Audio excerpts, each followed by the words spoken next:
Hi kids, today we are learning geometry. Geometry is the branch of maths where we study a variety of shapes and patterns.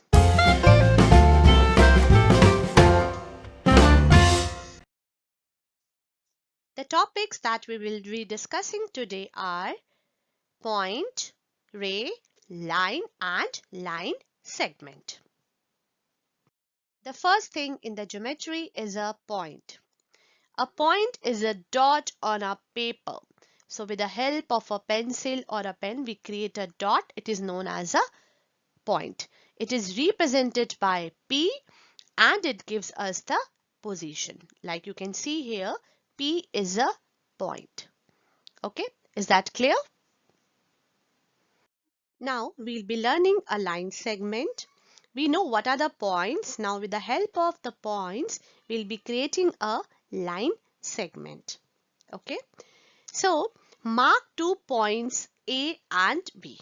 So a point A, another point B. Then join these with the ruler. Okay. Now this is a line segment AB. It has two endpoints marked with A and B. The length of the line segment is the distance between two end points. As you can see here. Now we can make any line segment of any length. You can see here we are creating different line segments here. So I hope it is clear to you. Let's move further now. Now the next topic is ray.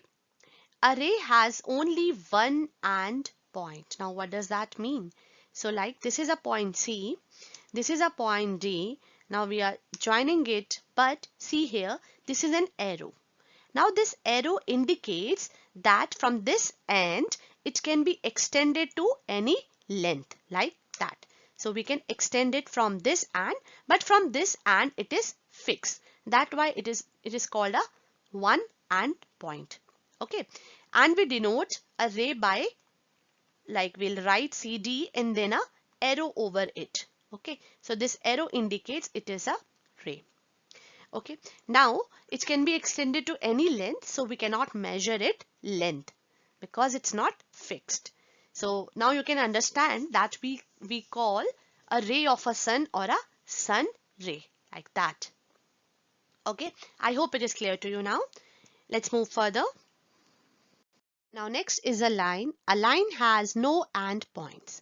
So let's see, we have a point E, we have a point F, and this is called a line EF. Now this line has arrowheads on both the sides, which indicates that this line can be extended to any length in both the directions, like this or like that. Okay, so it can be extended to any length, so its length cannot be measured. So you can see here it's a line. So in school we say create a line, make a line of students. So this is the example of line in real life. So now we have learned the concept of point, ray, line segment and line. So I hope all these concepts are clear to you. So kids, based on the topics that we have studied today, here is a fill in the blanks for you. So please try these and write the answers in the comment section. Till then, bye bye, take care.